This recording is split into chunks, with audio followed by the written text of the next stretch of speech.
A very warm welcome to all of you. This is Akash Sharma. आपका इंतज़ार ख़त्म हो चुका है क्योंकि पीटी 365 आ चुकी है। आज हम लोग एनवायरनमेंट को स्टडी करेंगे और इस पीडीएफ में आपको अप्रैल 2025 से नवंबर 2025 के बीच में एनवायरनमेंट से रिलेटेड जो भी करंट अफेयर्स है ना, वो देखने को मिलेगी। तो आज का जो फर्स्ट आर्टिकल है वो बायोडाइवर्सिटी से रिलेटेड होगा। बायोडाइवर्सिटी से रिलेटेड होगा। टॉपिक है wildlife and conservation. Topic जो है वाइल्ड लाइफ एंड कंजर्वेशन है, बायोडाइवर्सिटी से रिलेटेड है। अभी सारे आर्टिकल्स जो बायोडाइवर्सिटी से रिलेटेड हैं हम लोग सबसे पहले देखेंगे। तो याद रखेंगे टॉपिक है वाइल्ड लाइफ एंड कंजर्वेशन, सब टॉपिक है IUCN world conservation congress. IUCN world conservation congress. तो इससे पहले कि हम लोग आगे चलें, आयुशियन के बारे में ही कुछ बेसिक देख लेते हैं। तो आयुशियन को हम लोगों ने पढ़ा था, कब इस्टेब्लिश किया गया। तो हमने इसको याद करने के लिए बताया था कि इंडिया कब आज़ाद हुआ, 1947। 1947 में इंडिया आज़ाद हुआ और इंडिया के इंडिपेंडेंस के एक साल बाद यानी 1948 में आयुशियन को इस्टेब्लिश किया गया। आयुशियन को कब इस्टेब्लिश किया गया, 1948 में। इसका हेडक्वार्टर कहाँ पर है, तो ग्लैंड स्विट्जरलैंड में आयुशियन का हेडक्वार्टर देखने को मिलता है। आयुशियन का हेडक्वार्टर कहाँ पर है, ग्लैंड स्विट्जरलैंड में। कब इस्टेब्लिश किया गया, 1948 में। एट प्रेजेंट ये वर्ल्ड का लार्जेस्ट और मोस्ट डाइवर्स एनवायरमेंटल नेटवर्क है। क्या इंडिया इसका मेंबर है, तो हाँ, आयुशियन का इंडिया मेंबर है। एट प्रेजेंट 1400 से भी ज़्यादा मेंबर्स हैं आयुशियन के। उसमें स्टेट्स भी हैं, एनजीओज भी हैं और रिसर्च इंस्टीट्यूशंस भी हैं। ये आर्टिकल जो है वो आयुशियन की वर्ल्ड कंजर्वेशन कांग्रेस से रिलेटेड है। तो ये जो वर्ल्ड कंजर्वेशन कांग्रेस होती है ना, ये आयुशियन की हाईएस्ट गवर्निंग बॉडी होती है। ये आयुशियन की हाईएस्ट गवर्निंग बॉडी होती है और ये इसकी जो असेंबली होती है, इसके मेंबर्स की जो असेंबली होती है वो हर चौथे साल देखने को मिलती है। एवरी 4th ईयर इनके मेंबर्स की असेंबली होती है। और इसको होस्ट कौन करता है, तो आयुशियन का कोई एक स्टेट मेंबर इस असेंबली को होस्ट करता है। तो 4 साल जो है एक ये लंबा समय होता है। तो इसके बीच में अगर जो प्रिंसिपल गवर्निंग बॉडी होगी जो इसको गवर्न करेगी, वो कौन होती है, वो आयुशियन काउंसिल होती है।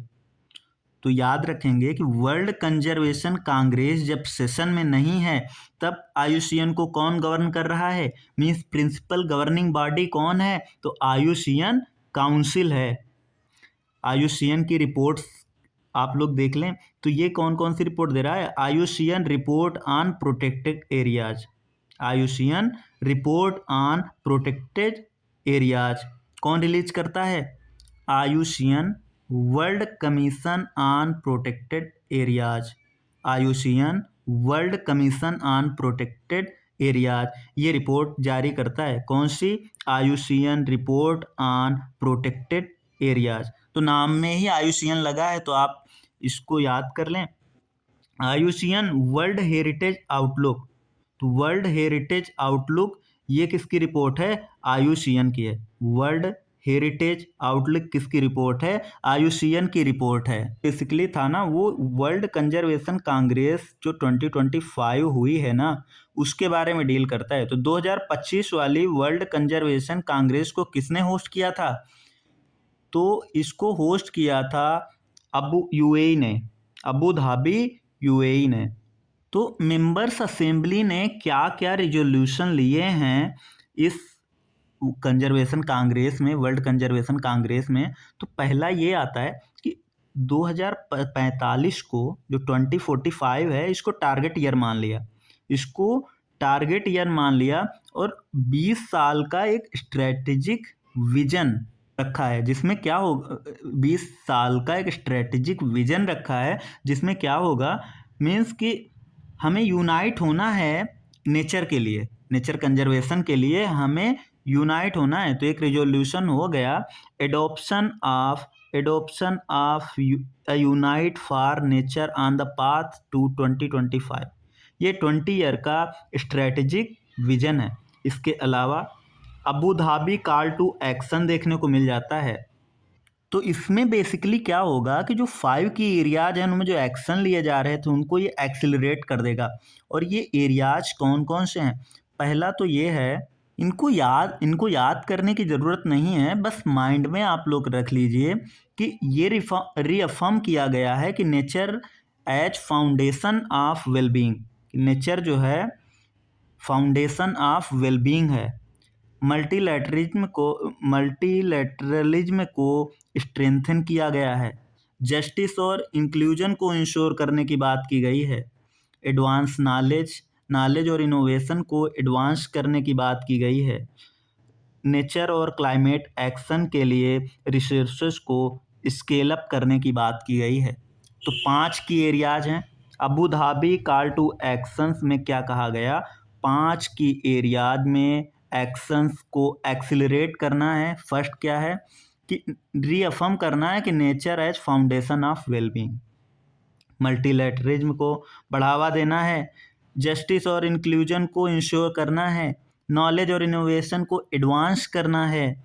नेचर और क्लाइमेट एक्शन के लिए रिसोर्सेस को स्केल अप करना है। इतना ही नहीं, इस कांग्रेस में पहली बार हुआ है कि कोई एक ऐसा मोशन अडॉप्ट किया गया है जो एडवोकेट करता है कि just phase out of fossil fuels को कंप्लीटली ख़त्म ही कर देना है, फेज आउट कर देना है। इसमें वाइल्ड एनिमल्स को रिकॉग्नाइज किया गया है क्लाइमेट एलाइज के तौर पे कि वो क्लाइमेट मित्र, क्लाइमेट के सहयोगी हैं। कौन? Wild animals. पहली बार इंडिजिनियस पीपल्स के बायोडाइवर्सिटी कंजर्वेशन में रोल को समझते हुए पहली बार कोई एक समिट होती है, world summit of indigenous people and nature. ये बायोडाइवर्सिटी कंजर्वेशन में उनके रोल को रिकॉग्नाइज करता है। अब सबसे इम्पॉर्टेंट पॉइंट जो है कि इसमें 100 नए मेंबर्स को इंक्लूड किया गया है, जिसमें 6 स्टेट हैं। ये इन स्टेट्स के नाम आप लोग याद रख लेंगे क्योंकि ये एमसीक्यू फॉर्म किया जा सकता है कि वो कौन कौन से स्टेट हैं जो आयुसीएन के मेंबर ऐड किए गए हैं। तो आप याद रखेंगे नाम। एक तो अर्मेनिया याद कर लें, दूसरा तजिकिस्तान, तीसरा मार्शल आइलैंड, चौथा गैबन, पांचवा तुवालू, 6 जिम्बाब्वे। और इसके लिए आप कोई भी निमोनिक सेट्रिक्स बना सकते हैं। जैसे अभी के लिए अगर हम लोग फॉर्म करें तो क्या कह सकते हैं कि आत्मा जी आलू खाकर जिम गए। अगर ऐसे भी आप लोग एक बार माइंड में रख लिए कि कोई आत्मा है जो आलू खाकर जिम गए, तो आत्मा जी आलू खाकर जिम गए। तो इससे अगर याद रखें तो आप ए फॉर आर्मेनिया हो जाएगा, टी फॉर तजिकिस्तान हो जाएगा, ए फॉर मार्शल आइलैंड हो जाएगा, जी फॉर गैबन हो जाएगा, आलू फॉर टुवालू हो जाएगा, जिम फॉर जिम्बाब्वे हो जाएगा। या दूसरी कोई ट्रिक आप कुछ भी याद कर सकते हैं कि जीटी रोड पर जिम के सामने एटीएम है। जीटी रोड पर जिम के सामने एटीएम है means Gabon, Tuvalu, Zimbabwe, Armenia, Tajikistan, Marshall island. तो ऐसे ही 6 स्टेट आपको याद रखना है। कैसे भी आप लोग इसको याद रखें, Gabon, Tuvalu, Zimbabwe, Armenia, Tajikistan, Marshall island. तो इससे रिलेटेड एक न्यूज और है कि इंडिया जो है वो प्लान कर रहा है कि 2030 तक वो national red data book publish करेगा। National red data book publish करेगा for both flora and fauna. तो इससे पहले उसने क्या किया है, एक 5 ईयर इनिशिएटिव लॉन्च किया है जिसका एम ये होगा कि वो जो इंडियन स्पीसीज ऑफ फ्लोरा और फौना है ना, उसके एक्सटिंक्शन रिस्क को एसेस करेगा और बताएगा, रिफ्लेक्ट करेगा the true conservation status of that species. और इसमें कितनी स्पीसीज को कवर किया गया? 11,000 स्पीसीज को कवर किया गया है। तो फाइनली क्या इस्टेब्लिश किया जाएगा? एक nationally coordinated and participatory red listing system establish किया जाएगा। ये सब इंडिया क्यों कर रहा है? इंडिया इसीलिए कर रहा है क्योंकि वो बायोडाइवर्सिटी कंजर्वेशन को स्ट्रेंथन कर सके। तो ये आप लोग याद रखेंगे, इंडिया कुछ ऐसा कर रहा है। India's national red list road map and vision 2025 to 2030 means India 2030 में पब्लिश करने वाला है national red data book for both flora and fauna. इसकी नोडल एजेंसी कौन है? तो मिनिस्ट्री ऑफ एनवायरनमेंट, फॉरेस्ट और क्लाइमेट चेंज है। अभी तक हम लोगों ने जो भी देखा ये ब्रीफली उसको रिवाइज कर लेते हैं। तो आर्टिकल क्या था? आयुशियन वर्ल्ड कंजर्वेशन कांग्रेस। तो इसकी ये कहाँ पर होती है? अबू धाबी यूएई में होती है। 2025 वाली की रिजोल्यूशंस क्या थे? तो पहला था कि एडॉप्ट किया गया है एक कि unite for nature on the part to 2025 means 20 साल का एक स्ट्रेटेजिक विजन था। दूसरा Abu Dhabi call to action, जिसमें 5 की एरियाज से रिलेटेड जो एक्शंस थे उनको एक्सेलरेट करने की बात की गई। ये जो 5 की एरियाज थे इसमें ये था कि नेचर, दूसरा मल्टीलैटरलिज्म को स्ट्रेंथन किया जाएगा, तीसरा जस्टिस और इंक्लूजन की बात की गई थी, नॉलेज और इनोवेशन को एडवांस करने की बात की गई थी, और क्लाइमेट एक्शन और नेचर से रिलेटेड जो रिसोर्सेज है ना उनको स्केल अप करने की बात की गई थी। 100 नए मेंबर्स लगभग जोड़े गए, जिसमें तो 6 स्टेट हैं। इसके लिए आपको ट्रिक बताई गई थी, जीटी रोड पर जिम के सामने एटीएम है, जीटी रोड पर जिम के सामने एटीएम है। तो G for Gabon, T for Tuvalu, Zim for Zimbabwe, A for Armenia, T for Tajikistan, M for Marshall island. आप लोगों को याद करना है, आप लोग डायरेक्टली याद कर सकते हैं तब भी कोई बात नहीं। एक मोशन अडॉप्ट किया गया है जो कि पहली बार एडवोकेट कर रहा है कि just phase out of fossil fuels. Wild animals को क्लाइमेट एलाइज के तौर पर रिकॉग्नाइज किया गया है। फर्स्ट एवर कोई एक वैसी वर्ल्ड समिट होती है जो इंडिजिनस पीपल और नेचर के बीच जो इंटीमेट रिलेशन है जो उसको शोकेस किया गया, और जो इंडिजिनस पीपल है ना उनके रोल को रिकॉग्नाइज किया गया रिगार्डिंग बायोडाइवर्सिटी कंजर्वेशन। आयुशियन के बारे में देखा तो आयुशियन को कब इस्टेब्लिश किया गया? 1948 में इस्टेब्लिश किया गया। हेडक्वार्टर कहाँ पर है? तो ग्लांड स्विट्जरलैंड में हेडक्वार्टर है। एट प्रेजेंट ये वर्ल्ड का लार्जेस्ट और मोस्ट डाइवर्स एनवायरमेंटल नेटवर्क है। इंडिया क्या मेंबर है? तो हाँ, इंडिया मेंबर है। मेंबर्स जो आयुशियन वर्ल्ड कंजर्वेशन कांग्रेस है ना, इसकी जो मेंबर्स असेंबली है वो हाईएस्ट गवर्निंग बॉडी है। हेल्ड वंस एवरी 4 ईयर, 4 साल में एक बार इसकी बैठक होती है। होस्ट कौन करता है? तो आयुशियन के स्टेट मेंबर्स में कोई ना कोई होस्ट कर लेता है। आयुशियन काउंसिल ये प्रिंसिपल गवर्निंग बॉडी है जब ये वर्ल्ड कंजर्वेशन कांग्रेस सेशन में नहीं होती है। पर्पज की बात करते हैं, आयुशियन का पर्पज है 1000 ऑफ फील्ड प्रोजेक्ट्स ये रन करता है जो कि रिसोर्स मैनेजमेंट के लिए काम करते हैं। रिपोर्ट्स की बात की गई तो IUCN report on protected areas, इसको कौन रिलीज करता है? तो IUCN world commission on protected areas ये रिलीज करता है। आयुशियन वर्ल्ड हेरिटेज आउटलुक ये भी एक रिपोर्ट है। और इससे रिलेटेड न्यूज हम लोगों ने क्या पढ़ा था कि इंडिया 2030 में अपना national red data book publish करने वाला है। तो इंडिया आज national red list road map and vision 2025 to 2030 ये 5 ईयर इनिशिएटिव लिया गया है जिसका एम होगा कि हम एक्सटिंक्शन रिस्क को एसेस करेंगे लगभग 11,000 स्पीसीज की। और इसमें क्या इस्टेब्लिश करने की कोशिश की जा रही है? तो एक इस्टेब्लिश करेंगे nationally coordinated and participatory red list system जो कि रिफ्लेक्ट करेगा ट्रू कंजर्वेशन स्टेटस को of Indian species of both flora and fauna. Nodal agency कौन है? Ministry of environment, forest and climate change. India ये सब क्यों कर रहा है? क्योंकि वो बायोडाइवर्सिटी कंजर्वेशन को जिससे कि वो स्ट्रेंथन कर सके। तो इस तरह से फर्स्ट आर्टिकल को हम लोगों ने कंप्लीट कर लिया।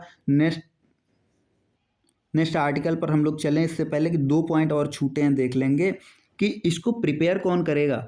ये जो इंडिया बनाने वाला है ना, ऐसा 5 ईयर्स इनिशिएटिव लिया है कि वो national red data book publish करेगा। इसको प्रिपेयर कौन कर रहा है, तो जूलॉजिकल सर्वे ऑफ इंडिया और botanical survey of India collaborate करेगा IUCN के साथ में। और इसको ये जो नेशनल प्लान है ना, रोड मैप है, इसको प्रिपेयर यही करेगा।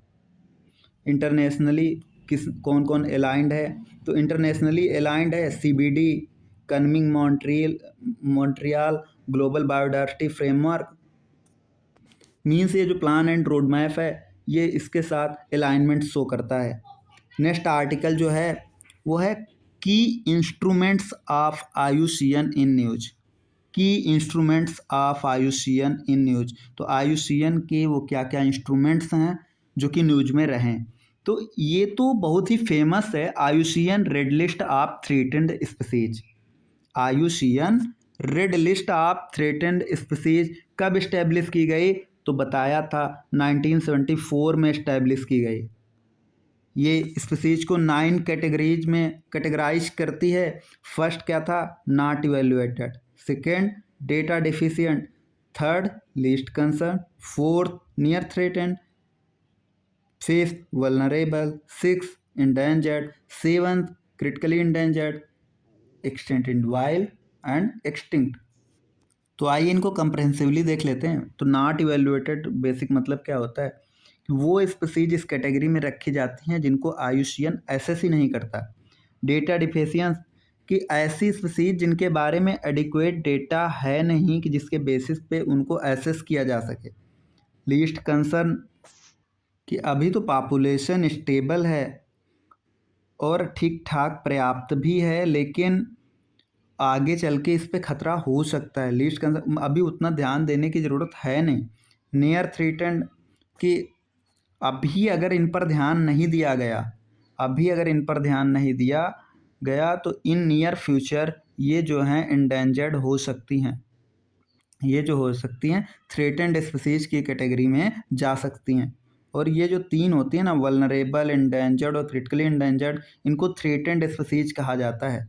फर्स्ट होता है वल्नरेबल। वल्नरेबल के लिए कंडीशन भी मानी जाती है कि अगर कोई स्पीसीज ऐसी है कि जिसकी पॉपुलेशन पिछले 10 सालों में 30 से 50% डिक्लाइन कर चुकी हो, या फिर उसके जो इंडिविजुअल हैं वो 1000 से भी कम बचे हों, या फिर पिछले 10 सालों में 10,000 से ज़्यादा पॉपुलेशन, या फिर 10,000 से ज़्यादा पॉपुलेशन डिक्लाइन की हो, या फिर अगर अगले आने वाले 10 साल में 10,000 से ज़्यादा 10,000 से कम इंडिविजुअल बचने की आशंका हो, 10,000 से कम इंडिविजुअल बचने की आशंका हो, या 10% से ज़्यादा पॉपुलेशन डिक्लाइन करने की आशंका हो, तब भी आप इसको वल्नरेबल कैटेगरी में डाल सकते हैं। दूसरा आता है इंडेंजर्ड। तो इंडेंजर्ड में क्या होता है कि अगर कोई स्पीसीज ऐसी है तब उसको इंडेंजर्ड कैटेगरी में रखा जाएगा अगर वो 50 से 70% उसकी पॉपुलेशन पिछले 10 सालों में डिक्लाइन कर चुकी है, या फिर उसके केवल और केवल 250 इंडिविजुअल्स बचे हैं। क्रिटिकली इंडेंजर्ड, किसी स्पीसीज को क्रिटिकली इंडेंजर्ड में कब रखा जाता है कि जब ओवर 90% उसकी पॉपुलेशन डिक्लाइन कर चुकी हो और केवल उसके 50 इंडिविजुअल से भी कम देखने को मिले तो उसको क्रिटिकली इंडेंजर्ड में रखा जाएगा। एक्सटिंक्ट इन वाइल्ड, इसका मतलब ये होता है कि अगर कोई प्रोटेक्टेड एरिया है या फिर कोई कंजर्वेशन सेंटर है वहाँ पर तो ये देखने को मिल जाएगी स्पीसीज, लेकिन जंगलों में ये स्पीसीज अपने नेचुरल हैबिटेट में देखने को नहीं मिल रही है तो उसको कहते हैं extinct in the wild. Last but not the least ये होती है एक्सटिंक्ट, मतलब गायब ही हो चुके हैं, विलुप्त हो चुके हैं। तो ये 9 कैटेगरीज है, इनमें IUCN species of flora and fauna को कैटेगराइज्ड करती है और इस लिस्ट को हर साल कम से कम 2 बार अपडेट किया जाता है, updated at least twice each year. तो IUCN रेड लिस्ट में रिसेंट कुछ अपडेट्स हुए हैं, उनको आप लोग देखेंगे। तो यहाँ से जो इम्पॉर्टेंट पॉइंट आपको याद रखना है ना, वो ये है कि जो ग्रीन सी टर्टल है ना, जो ग्रीन सी टर्टल है, ग्रीन सी टर्टल जो कि एक की स्टोन स्पीसीज है, ग्रीन सी टर्टल जो कि कीस्टोन स्पीसीज है, वो पहले इंडेंजर्ड थी, लेकिन अब क्या हो गई है, लीस्ट कंसर्न। अब वो किस कैटेगरी में रखी गई है, लीस्ट कंसर्न। तो ग्लोबल लेवल पर क्या देखने को मिलता है कि जो ग्रीन सी टर्टल थी, जो कि एक कीस्टोन स्पीसीज थी, उसके स्टेटस में इम्प्रूवमेंट देखने को मिला है। मीन्स वो पहले इंडेंजर्ड थी, अब लीस्ट कंसर्न हो गई है। आर्कटिक सील की 3 स्पीसीज जो हैं वो एक्सटिंक्शन के एकदम करीब पहुंच गई हूँ, विलुप्त होने की कगार पे हैं। इंडिया लेवल पर देखते हैं तो क्या होता है कि जो इंडियन कुर्शर है ना, इंडियन कुर्शर हो या फिर इंडियन रोलर हो या फिर रूफस टेल्ड लार्क, इस सबको अपलिस्ट करके नियर थ्रेटेंड में ला दिया गया है। इन सबको अपलिस्ट करके नियर थ्रेटेंड में लाया गया है। तो ये नाम आप लोग याद रखेंगे, Indian courser, Indian roller, rufous tailed lark, rufous tailed lark. इनका अभी के लिए स्टेटस क्या है, नियर थ्रेटेंड। कौन कौन सी है, इंडियन कुर्शर, इंडियन रोलर और रूफस टेल्ड लार्क। इनका आयुष्यन स्टेटस क्या है, नियर थ्रेटेंड। ग्लोबल लेवल पर ग्रीन सी टर्टल आयुष्यन स्टेटस क्या है, लीस्ट कंसर्न होगा। और इंडिया लेवल पर long build grass hopper warbler, इसको इंडेंजर्ड कैटेगरी में कर दिया गया है। पहले क्रिटिकली इंडेंजर्ड था, तो जो long build grass hopper warbler है ना, इसको इंडेंजर्ड कैटेगरी में रख दिया गया है। Long build grass hopper warbler endangered. और इसके अलावा भी आप देखते हैं कि सिंथेटिक बायोलॉजी और नेचर कंजर्वेशन पर पहली बार कोई एक पॉलिसी आती है। सिंथेटिक बायोलॉजी और नेचर कंजर्वेशन को लेकर पहली बार कोई एक पॉलिसी आती है। इसमें क्या किया जाता है, इसमें इकोसाइड को रिकॉग्नाइज किया जाता है कि ये इंटरनेशनल क्राइम है।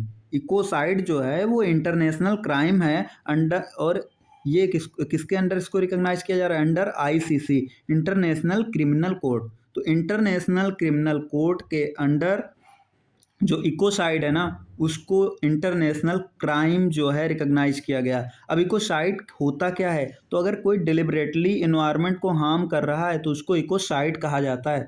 आपने शब्द ही सुने होंगे ना, जीनोसाइड, उसी से आप रिलेट कर लीजिए कि इकोसाइड। नेक्स्ट जो है वो है IUCN green status of species. तो ये जो IUCN green status of species है ना, ये असेसमेंट रेड लिस्ट असेसमेंट का ऑप्शनल पार्ट है। तो जब 2012 की वर्ल्ड कंजर्वेशन कांग्रेस हुई थी ना, तब उसमें ग्रीन लिस्ट को प्रपोज किया गया था। और ये ग्रीन लिस्ट कब इस्टेब्लिश की गई, तो 2021 में। इसका मकसद क्या था, क्यों ये ग्रीन स्टेटस देखना था, तो इसमें ये देखेंगे कि कंजर्वेशन सक्सेस को मेजर करेगा। ये कंजर्वेशन सक्सेस को मेजर करेगा, मीन्स जो हम लोगों ने एक्शंस लिए उनकी क्या आउटकम्स रहे। मीन्स स्पीसीज, इकोसिस्टम और प्रोटेक्टेड एरियाज के कंजर्वेशन सक्सेस को मेजर करने के लिए ग्रीन स्टेटस ऑफ स्पीसीज को देखा जाता है। ये रेड लिस्ट की कॉम्प्लीमेंट्री लिस्ट है, ये कंजर्वेशन सक्सेस को हाईलाइट करता है। तो रेड डेटा लिस्ट में हम लोग 9 कैटेगरी देखते थे। जो ग्रीन स्टेटस कैटेगरीज है ना, वो 8 हैं, वो 8 हैं। तो रेड लिस्ट में हम लोग क्या देखते थे कि ये एक्सटिंक्शन के एक्सटिंक्शन के तरफ हम लोग बढ़ते रहते थे। जब एक कैटेगरी से दूसरी कैटेगरी में जाते थे तो एक्सटिंक्शन की तरफ बढ़ रहे थे। इसमें क्या होगा, इसमें हम लोग कंजर्वेशन की तरफ बढ़ेंगे, कंजर्वेशन की तरफ बढ़ेंगे। तो पहली जो ऐसी कैटेगरी है वो है एक्सटिंक्ट इन द वाइल्ड। पहली है एक्सटिंक्ट इन द वाइल्ड, दूसरी है क्रिटिकली डिप्लीटेड, क्रिटिकली डिप्लीटेड, इसके बाद में लार्जली डिप्लीटेड, मॉडरेटली डिप्लीटेड। इसको आप लोग ऐसे ऐसे देख सकते हैं कि ना, उसमें क्रिटिकली इंडेंजर्ड था, उसको सब्स्टिट्यूट कर दो क्रिटिकली डिप्लीटेड से। जो इंडेंजर्ड था उसको लार्जली डिप्लीटेड से, जो वल्नरेबल था मॉडरेटली डिप्लीटेड से, नियर थ्रेटेंड का स्लाइटली डिप्लीटेड, और जो लीस्ट कंसर्न था फुली रिकवर्ड, और जो इसके बाद में नॉन डिप्लीटेड और इनडिटर्मिनेट। तो अगर एक्सटिंक्ट वाला हटा दें रेड डेटा लिस्ट से और हम लोग उल्टा चले आएँ और उनके नेम सब्स्टिट्यूट कर दें तो हमें ज़रूरत ही नहीं पड़ेगी ये 8 कैटेगरीज याद करने की। मीन्स एक्सटिंक्ट इन वाइल्ड थी ही, अब उल्टा आएंगे। Critically depleted, largely depleted, moderately depleted, slightly depleted, fully recovered, non depleted, indeterminate. आप लोग थोड़ा माइंड मेकअप करेंगे और ये चीज़ें याद हो जाएंगी। इसको मैं ऐसे बोल रहा था याद करने के लिए, अगर हम लोग एक्सटिंक्ट को एलिमिनेट कर दे रहे हैं तो ये 8 कैटेगरीज है ना, ग्रीन स्टेटस की कैटेगरीज आपको लेना है तो आप कैसे ले लोगे? एक्सटिंक्ट इन वाइल्ड, क्रिटिकली डिप्लीटेड, इंडेंजर्ड के लिए लार्जली डिप्लीटेड, वल्नरेबल के लिए मॉडरेटली डिप्लीटेड, नियर थ्रेटेंड के लिए slightly depleted, least concern. Name को आपको सब्स्टिट्यूट कर देना है और आपको इस क्रम में आगे बढ़ना है। जो लीस्ट कंसर्न के लिए फुली रिकवरेबल, डेटा डिफिशिएंट और नॉट इवेल्युएटेड के लिए था इनडिटर्मिनेट। डेटा डिफिशिएंट के लिए आप लोग देखते हैं नॉन डिप्लीटेड। तो ये 8 कैटेगरीज को याद कर लेंगे और अभी के लिए क्या है, ग्रीन स्कोर दिखाया जाता है। तो ग्रीन स्कोर ये क्या इंडिकेट करता है? ये दिखाता है कि कोई भी स्पीसीज फुली रिकवर होने के कितना क्लोज है। और उसको फुली रिकवर कब कहा जाएगा? अगर ये हिस्टोरिकल रेंजेस के ऑल पार्ट्स में प्रेजेंट है, अगर वो एक्सटिंक्शन के रिस्क पे नहीं है क्रॉस इट्स रेंज और इकोलॉजिकल फंक्शंस को परफॉर्म कर रही है in all parts of its range, तो उसका ग्रीन स्कोर 100 होगा और वो जो होगी वो फुली रिकवर्ड है। अभी आता है केंटोन आर मिलर अवार्ड। तो ये अवार्ड देता कौन है? ये अवार्ड देता है IUCN Kenton R Miller award. First Indian हुए हैं काजीरंगा के डायरेक्टर जिनको ये अवार्ड मिला है। तो काजीरंगा के डायरेक्टर को आयुषियन का केंटोन आर मिलर अवार्ड मिला है। ये फर्स्ट इंडियन है जिनको कोई ऐसा अवार्ड मिला है। इस अवार्ड को कंस्टिट्यूट कौन करता है, मीन्स किसने इस अवार्ड को एस्टेब्लिश किया था, फाउंड किया था? तो world commission on protected areas, इसने इस अवार्ड को कंस्टिट्यूट किया था। कब से एस्टेब्लिश किया गया? तो 2006 से। किसके लिए दिया जाता है? तो अगर नेशनल पार्क और प्रोटेक्टेड एरियाज को कोई सस्टेनेबली डेवलप करने के लिए अगर कोई नया इनोवेशन लेकर आता है तो उसको ये अवार्ड दिया जाता है। ये इंडिविजुअल्स को ऑनर करता है। और कब दिया जाता है? हर दूसरे साल, every 2 years by the IUCN world commission on protected areas के द्वारा। नेक्स्ट है IUCN species survival commission, IUCN SSC। यहाँ पे स्टाफ सिलेक्शन सर्विस कमीशन वाला नहीं है, बल्कि IUCN species survival commission, SSC species survival commission. ये कब इस्टेब्लिश किया गया? 1949 में। कब इस्टेब्लिश किया गया? 1949 में। साइंस बेस्ड नेटवर्क है और लगभग 10,000 से भी ज़्यादा वॉलेंटियर एक्सपर्ट्स इसके अंडर काम करते हैं। इंडिया के वाइल्ड लाइफ कंजर्वेशनिस्ट हैं विवेक मेनन साहब। वो इसके नए चेयरमैन बनाए गए हैं।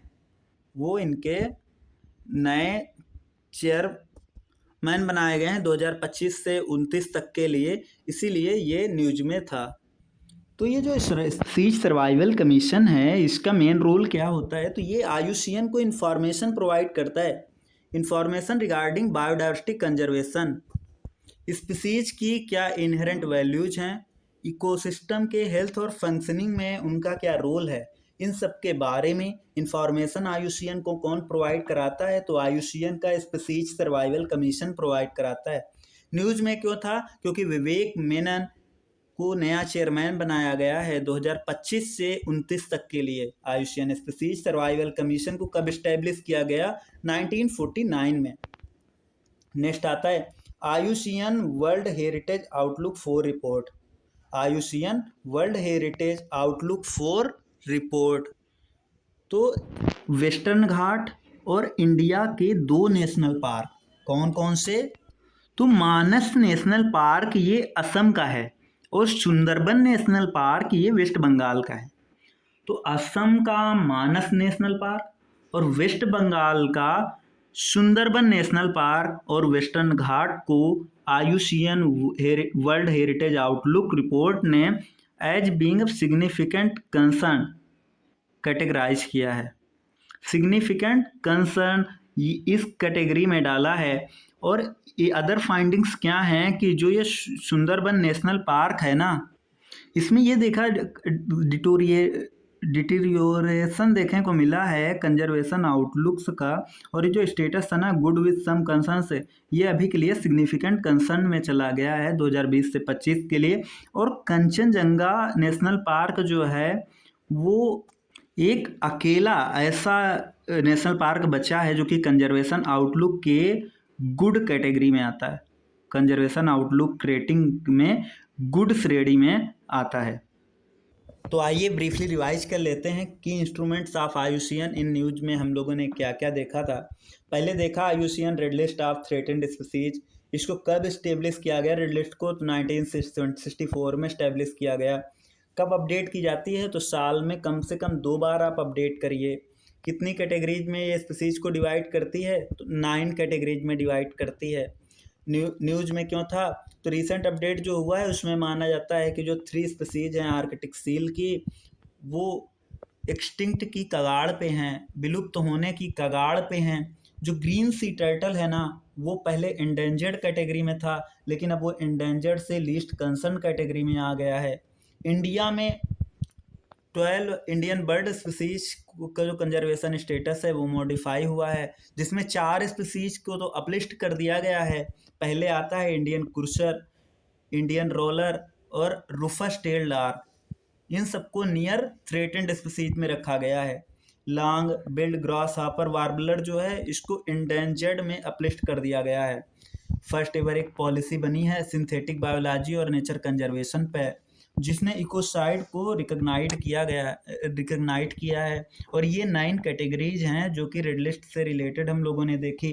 फिर देखा कि ग्रीन स्टेटस क्या है। तो रेड लिस्ट जो कि थ्रेटेंड स्पीसीज के बारे में बताता है कि ये कितना थ्रेटेंड हैं, तो ग्रीन स्टेटस ये बताता है कि कंजर्वेशन सक्सेसफुल कितना रहा।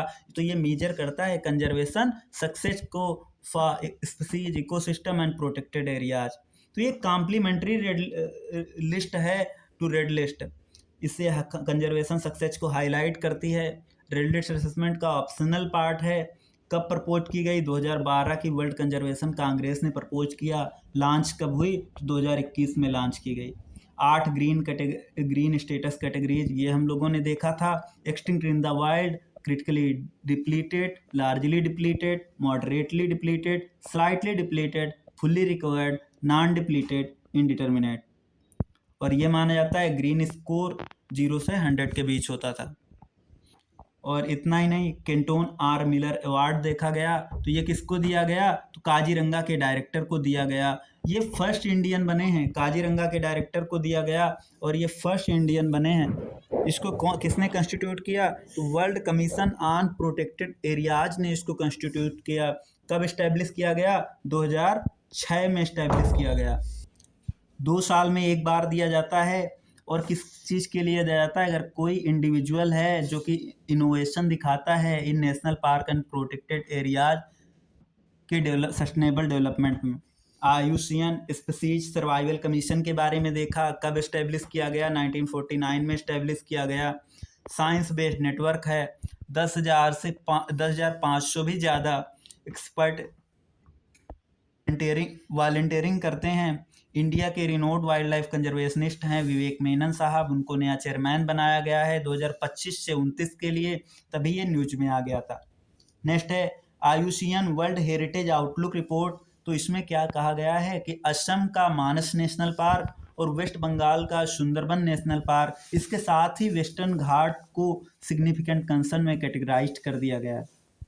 कंचनजंगा नेशनल पार्क ये ओनली नेशनल पार्क है जो कि गुड कैटेगरी में है, जो कंजर्वेशन आउटलुक की रेटिंग है ना उसमें गुड कैटेगरी में है। सुंदरबन नेशनल पार्क, इसमें डिटेरियोरेशन देखने को मिलता है इन कंजर्वेशन, और इसका जो स्टेटस था ना गुड विथ सम कंसर्न, इसको ये अब फर्दर सिग्निफिकेंट कंसर्न में मॉडिफाइड हो गया, चेंज हो गया है। नेक्स्ट जो आर्टिकल है वो है green status assessment for the lion. Green status assessment for the lion, तो अभी हम लोगों ने समझा था कि ग्रीन स्टेटस होता क्या है। ये मतलब कंजर्वेशन सक्सेस को मेजर करता है, कंजर्वेशन सक्सेस को मेजर करता है। तो लायन के लिए जो कंजर्वेशन सक्सेस है उसको देखने के लिए उसका ग्रीन स्टेटस असेसमेंट को हम लोगों को देखना है। तो ऐसे पहले कि लायन पर चलें, इसका साइंटिफिक नेम देखते हैं। पैंथेरा लियो होता है एशियाटिक लायन का जो साइंटिफिक नेम है। वाइल्ड लाइफ प्रोटेक्शन एक्ट 1972 के शेड्यूल 1 में है। ये साइट्स की अपेंडिक्स 1 में है, और आयुसीएन स्टेटस जो है इसका वल्नरेबल है। स्पीसीज रिकवरी प्रोग्राम के अंदर इसको कवर्ड किया गया है। तो एशियाटिक लायन का आयुसीएन स्टेटस वल्नरेबल है। क्या है? वल्नरेबल है। और ग्रीन स्टेटस क्या है? तो लार्जली डिप्लीटेड है। ग्रीन स्टेटस क्या है? लार्जली डिप्लीटेड है, लार्जली डिप्लीटेड है। ये किन किन रीजन से एक्सटिंक्ट हो चुका है? तो नॉर्थ अफ्रीका और साउथ वेस्ट एशिया, ये दो रीजन ऐसे हैं। नॉर्थ अफ्रीका और साउथ वेस्ट एशिया ये दो रीजन ऐसे हैं जहां से ये एक्सटिंक्ट हो चुका है। और ये जो लार्जली डिप्लीटेड इसका ग्रीन स्टेटस है ना, ये पहली बार आयुसीएन ने इसका स्टेटस ये रिलीज किया है। तो ये कंजर्वेशन सक्सेसफुल कहाँ कहाँ रहा? तो west and southern central Africa में, साउथ अफ्रीका में और इंडिया में ये कंजर्वेशन सक्सेस देखने को मिलता है। इसके बाद में हम लोग देखते हैं कि एशियाटिक लायन और अफ्रीकन लायन के बीच में क्या डिफरेंसेस हैं। तो क्या फंडामेंटल डिफरेंसेस हैं? तो फर्स्ट है कि ये जो एशियाटिक लायन है ना, ये इंडिया के गिर नेशनल पार्क में देखने को मिलते हैं। गिर नेशनल पार्क कहाँ पर है? तो गुजरात में है। और जो अफ्रीकन लायन है ये कहाँ पर देखने को मिलते हैं? सब सहारन अफ्रीका में देखने को मिलता है। सब सहारन अफ्रीका सवाना ग्रासलैंड में ये देखने को मिल जाएंगे। मेल्स जो होते हैं ये स्पार्सर होते हैं, शॉर्टर होते हैं, और इसके जो कान होते हैं ears are almost always visible. और ये जो इस अफ्रीकन लायन होते हैं ना, ये फुलर और डेंसर होते हैं।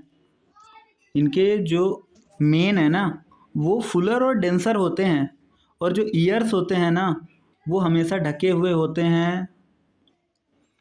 बेली फोल्ड की बात करें तो डिस्टिंक्टिव लॉन्गिट्यूडनल स्किन फोल्ड पाया जाता है एलंग द बेली, ये यूजुअली एब्सेंट होता है अफ्रीकन लायन में। बॉडी साइज की बात करें तो एशियाटिक लायन जो होते हैं वो स्लाइटली स्मॉलर होते हैं। इनको याद करने के लिए आप कैसे याद रखेंगे कि आपको पता है कि एशिया बड़ा है अफ्रीका से, एशिया बड़ा है अफ्रीका से, लेकिन जो एशिया के लायन है ना वे छोटे पड़ जाते हैं अफ्रीका के लायन से, वे छोटे हो जाते हैं अफ्रीका के लायन से। आप इसको इनके बॉडी साइज को याद कर लेंगे। मेन जो होंगे वो स्पार्सर और सार्टर होंगे एशियाटिक लायन में, और अफ्रीकन लायन में फुलर और डेंसर होंगे। सब सहारन अफ्रीका में पाए जाते हैं, ये गिर नेशनल पार्क में पाए जाते हैं। इनमें जो बेली फोल्ड पाया जाता है इसमें यूजुअली एब्सेंट होता है। तो ये कुछ पॉइंट्स थे, आप लोग याद रख लें। कोई अदर कैरेक्टरिस्टिक्स हैं कि इनमें इनका कोई पर्टिकुलर ब्रीडिंग सीजन नहीं होता है। लायन का कोई पर्टिकुलर ब्रीडिंग सीजन नहीं होता है। प्रोजेक्ट लायन कब अनाउंस किया गया? तो 15 अगस्त 2020 को ये अनाउंस किया गया था। और एक कॉन्सेप्ट चल रहा है ग्रेटर गिर कॉन्सेप्ट। तो इसका मतलब क्या था? जो लायन हैबिटेट गिर तक है ना, उसको गिर को एक्सटेंड करके आप गिरनार, पनिया और मिटियाला, गिरनार, पनिया और मिटियाला तक गिर लायन के हैबिटेट को आप एक्सपेंड करेंगे। तो ये तो आप लोगों को पता ही होगा ना कि मतलब जो wild life protection amendment act 2022 का आया था ना, उसमें यही था कि जो स्पीसीज अपेंडिक्स की साइट्स के अंदर कवर होंगी वो वाइल्ड लाइफ प्रोटेक्शन एक्ट 1972 के world life protection amendment act 2022 के शेड्यूल 4 में रखे जाएंगे। बर्डा जो वाइल्ड लाइफ सेंचुरी है ना, ये न्यूज में थी क्योंकि एशियाटिक लायन के लिए second home Barda wildlife sanctuary को ही बनाया जा रहा है। बर्डा वाइल्ड लाइफ सेंचुरी है कहाँ? गुजरात में, द्वारका डिस्ट्रिक्ट। यहाँ की फ्लोरा और की फौना जो पाए जाते हैं, इन लोगों को आप बस एक नज़र डाल लें, बाकी कोई ज़रूरी नहीं है कि आप याद ही करें इतना। तो गोराड है, बबूल है, धाव है, वगैरह वगैरह। की फौना की बात करें तो सांबर है, चीतल है, चिंकारा है। ये आपको बिल्कुल भी याद करने की ज़रूरत नहीं है। आप इतना याद कर ले कि जो बर्डा वाइल्ड लाइफ सेंचुरी है वो कहाँ पर है? गुजरात में। और एशियाटिक लायन का सेकंड होम बनाया जा रहा है बर्डा वाइल्ड लाइफ सेंचुरी को। नेक्स्ट जो आर्टिकल है वो है UNESCO world network of biosphere reserve. UNESCO world network of biosphere reserve. तो इंडिया का जो कोल्ड डिजर्ट बायोस्फीयर रिजर्व है, कोल्ड डिजर्ट बायोस्फीयर रिजर्व है, उसको डिजिग्नेट किया गया है एज द यूनेस्को का world network of biosphere reserve. तो world network of biosphere reserve है, इसको लॉन्च कब किया गया था? 1976 में। यूनेस्को के मैन एंड बायोस्फीयर प्रोग्राम के द्वारा इसको मैनेज किया जाता है। तो ये जो मैन एंड बायोस्फीयर प्रोग्राम है, ये क्या है? तो ये कुछ नहीं है, एक इंटर गवर्नमेंटल साइंटिफिक प्रोग्राम है जिसका मकसद है कि इन्वायरमेंट और लोगों के बीच में जो रिलेशनशिप है ना, उसको कैसे स्ट्रेंथन किया जा सके, उसको कैसे इन्हेंस किया जा सके। तो ये मैन एंड बायोस्फीयर जो प्रोग्राम है, ये कब लॉन्च किया गया? 1971 में लॉन्च किया गया। ग्लोबली ये देखा जाता है कि 785 साइट्स हैं जो इस नेटवर्क के अंडर रखी गई हैं, और उन 785 साइट्स में 13 इंडिया के बायोस्फीयर रिजर्व भी यूनेस्को की world network of biosphere reserve list में है। साओ टोम एंड प्रिंसिप, ये एक सेंट्रल अफ्रीकन आइलैंड नेशन है, नाम तो आप सभी ने सुना होगा। ये एक ऐसा स्टेट बन गया है ना कि ये फर्स्ट स्टेट बन गया है जिसकी पूरी टेरिटरी को ही बायोस्फीयर रिजर्व डिजिग्नेट कर दिया गया है। पूरे का पूरा देश ही ये जो है ये बायोस्फीयर रिजर्व बना दिया गया है। यहाँ पर इंडिया के जो 13 बायोस्फीयर रिजर्व है ना, उनके बारे में दिखाया गया है इस फिगर में। तो पहला क्या है? कोल्ड डेजर्ट बायोस्फीयर रिजर्व, ये कहाँ पर है? नंदा देवी। दूसरा ये है हिमाचल प्रदेश में। दूसरा है नंदा देवी उत्तराखंड। तीसरा कच्छ गुजरात। तो इनको याद करना है। याद करने के लिए आप स्टेट वाइज याद कर लें। हिमाचल प्रदेश में एक है कोल्ड डिजर्ट, उत्तराखंड में एक है नंदा देवी, गुजरात में एक है कच्छ, मध्य प्रदेश में 2 देखने को मिल जाएंगे। कौन कौन से? पंचमढ़ी और पन्ना। कौन कौन से देखने को मिल जाएंगे? पंचमढ़ी और Panna biosphere reserve. Pachmarhi biosphere reserve और पन्ना बायोस्फीयर रिजर्व, ये मध्य प्रदेश की बात करते हैं। अचनकमार, अमरकंटक, ये छत्तीसगढ़ और मध्य प्रदेश में फैले हैं अचनकमार और अमरकंटक। नीलगिरी तमिलनाडु, केरला और कर्नाटक। अगस्थ्यमलाई तमिलनाडु और केरला। गल्फ ऑफ मन्नार तमिलनाडु, तो तमिलनाडु से 2, gulf of Mannar, Agasthyamalai. Great Nicobar है अंडमान और निकोबार द्वीप समूह का। सिमलीपाल उड़ीसा, शेषाचलम आंध्र प्रदेश, सुंदरबन वेस्ट बंगाल, नोकरेक मेघालय, मानस दिब्रू शेखावा ये असम के हैं, कंचनजंगा सिक्किम, दिहांग दिबांग अरुणाचल प्रदेश। तो ये इंडिया के कुछ बायोस्फीयर रिजर्व हैं जिनके बारे में हम लोगों ने देखा। अगर बेसिकली नाम याद करना है ना, तो आपको 4 तो याद ही हैं ना, 4 तो आपको याद हैं, पहले से ही आपने सुन ही रखे हैं। मीन्स नंदा देवी कौन भूलेगा कि गुजरात में है। कच्छ तो कोई भूल ही नहीं सकता कि नंदा देवी कौन भूलेगा कि उत्तराखंड में है। कच्छ तो कोई भूल ही नहीं सकता कि गुजरात में है। सुंदरबन कहाँ पर है? वेस्ट बंगाल में। सिमलीपाल कहाँ पर है? उड़ीसा में। तो ये 4 तो याद ही है ना, सिमलीपाल उड़ीसा वाला, सुंदरबन गुजरात, सुंदरबन पश्चिम बंगाल, कच्छ गुजरात नंदा देवी उत्तराखंड। और 4 तो आपको और भी पता होंगे आई होप, कि मानस, दिब्रू और सैखोवा। मानस, दिब्रू, सैखोवा ये कहाँ का है? असम का। कंचनजंगा सिक्किम, कंचनजंगा सिक्किम, मानस, दिब्रू, सैखोवा असम, और ये नीलगिरी, नीलगिरी तमिलनाडु, केरला, कर्नाटक, और ग्रेट निकोबार अंडमान एंड निकोबार। 4 तो ये याद हो गए ना। 4 नाम से देख लेते हैं। एक हो गया शेषाचलम, शेषाचलम के जंगल आंध्र प्रदेश, तो शेषाचलम। दिहांग दिबांग अरुणाचल प्रदेश में आप लोग देखते हैं, दिहांग दिबांग अरुणाचल प्रदेश में देखते हैं। पन्ना अभी चीता की वजह से कितना फेमस हो गया, पन्ना और पंचमढ़ी, तो ये मध्य प्रदेश में देखने को मिल जाएगा। अगस्त्य मलाई तमिलनाडु, केरला, तमिलनाडु केरला अगस्त्य मलाई। तो ये नाम वाले देख लो कि नाम से कुछ सिमिलर साउंड करके आपको पता ही चल जाएगा। शेषाचलम आंध्र प्रदेश हो गया, दिहांग दिबांग अरुणाचल प्रदेश हो गया, अगस्त्य मलाई तमिलनाडु हो गया, और पन्ना मध्य प्रदेश हो गया। अब 4 ऐसे याद कर लो कि जो आपको याद करने हैं। 4 जो आप भूल सकते हैं, आपको याद करने हैं, आप ऐसे देख लीजिए।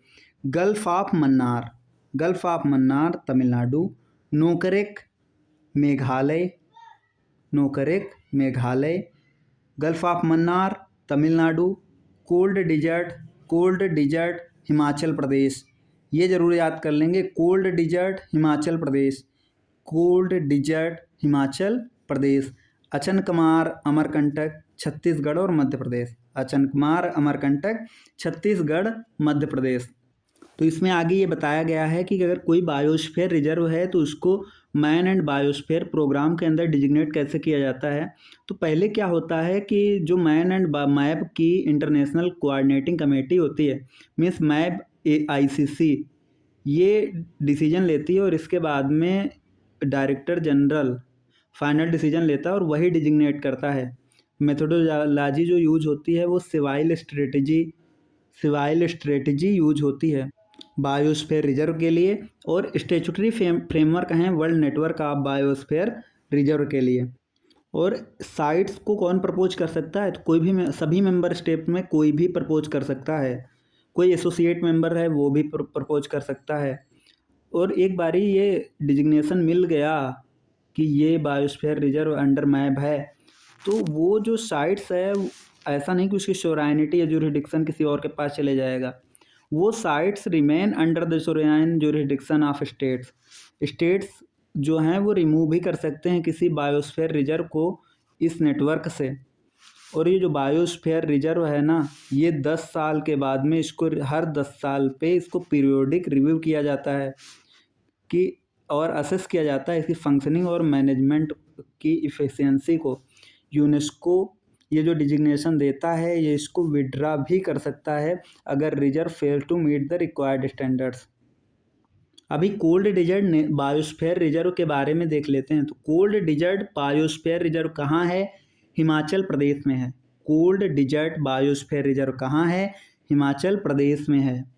इंडिया का first high altitude cold desert biosphere reserve है। ये वन ऑफ द कोल्डेस्ट और ड्राइएस्ट इकोसिस्टम है, वन ऑफ द कोल्डेस्ट और ड्राइएस्ट इकोसिस्टम है। First high altitude cold desert biosphere reserve है। और प्रोटेक्टेड एरियाज जो हैं इसमें किसको किसको कवर करता है? तो Pin valley national park, Chandratal and Sarchu and Kibber wildlife sanctuary. तो पिन वैली नेशनल पार्क को, Chandratal and Sarchu and Kibber wildlife sanctuary को ये कवर करता है। बायोम की बात करें तो कोल्ड डिजर्ट बायोम देखने को मिलेगा, जहाँ पे हार्श क्लाइमेटिक कंडीशंस देखने को मिलती हैं। लोकेशन देखें तो बहुत हाई एलिवेशन पे है, लीवार्ड साइड ऑफ हिमालयाज में है, मीन्स ये रैन शैडो जोन में पड़ता है। हिमालयाज में इसका जो ये स्ट्रेच देखने को मिलता है, एक्सटेंड देखने को मिलता है, वो लद्दाख के लेह कारगिल डिस्ट्रिक्ट से आप साउथ में चले आइए किन्नौर डिस्ट्रिक्ट हिमाचल प्रदेश तक, स्पीति वैली और किन्नौर डिस्ट्रिक्ट हिमाचल प्रदेश तक। कल्चर की बात करते हैं तो बुद्धिस्ट कल्चर आपको देखने को मिल जाता है। गोम्पास क्या होते हैं? तो बुद्धिस्ट मोनास्ट्रीज को गोम्पास कहा जाता है। गोम्पास क्या होता है? ये शब्द आप लोग टर्मिनोलॉजी याद कर लें। गोम्पाज, गोम्पाज क्या होता है? तो बुद्धिस्ट मोनास्ट्रीज को गोम्पाज कहा जाता है। चॉर्टेन क्या होता है? तो ये रिमार्केबल टाइप ऑफ स्तूपा होते हैं। तो ये शब्द आप लोग याद कर लें, चॉर्टेन। चॉर्टेन क्या है? एक तरह के स्तूप हैं। गोम्पास क्या है? बुद्धिस्ट मोनास्ट्रीज हैं। मनी वॉल्स, तीसरा क्या आता है? Money walls. तो ये लॉन्ग और थिक प्लेटफॉर्म है लाइक रो ऑफ स्टोन्स। ये जो लद्दाख में बुद्धिस्ट चैंटिंग होती है ना, इसको यूनेस्को की representative list of the intangible cultural heritage of humanity में रखा गया है। जो फौना पाई जाती है उसमें आपको स्नो लेपर्ड देखने को मिलेगा, हिमालयन आइबेक्स देखने को मिलेगा, ब्लू शीप देखने को मिलेगा, हिमालयन वोल्व देख सकते हैं, गोल्डन ईगल देख सकते हैं। नेक्स्ट जो आर्टिकल है वो है wild life protection act 1972। Wild life protection act 1972 ये न्यूज में क्यों है? तो केरला एक ऐसा स्टेट बन गया है, केरला पहला स्टेट बन गया है जिसने वाइल्ड लाइफ प्रोटेक्शन एक्ट 1972 में अमेंडमेंट इंट्रोड्यूस किए हैं। मकसद क्या है? कि वाइल्ड एनिमल्स को किल करने का प्रोसीजर इजी बनाना है जो ह्यूमंस के लिए थ्रेट है।